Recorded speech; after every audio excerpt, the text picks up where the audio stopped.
So, of course, you have six dispute resolution options, right? You have a district grievance, you have a state complaint, mediation, dispute resolution sessions, due process hearings, and of course, one of my favorites, a federal complaint with U.S. Department of Education Office of Civil Rights. But parents really want to know about what is due process. It's their right. Should they do it, and how do they do it in their States may have different mechanisms for requesting due process, but essentially what it usually requires in most states is that the school district and the state be notified. In some states you have what's called a two-tier system, where the first hearing is actually held at the local school district, but in the majority of states, all but 6 states, it'll be held in the state educational agency. So you put forth a complaint.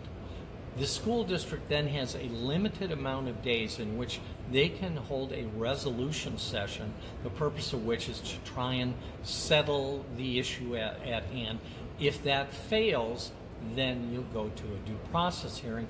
And if you've ever been at a due process hearing, it's much like going to a court. You have attorneys usually for both sides representing the school.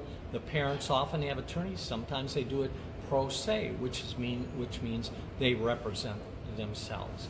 And then you usually have a 3-day hearing, 3 to 5 days, where you make your case. There's examination, directed examination, and cross-examination, and evidence will be entered into the record, which is always going to be the IEPs and progress reports.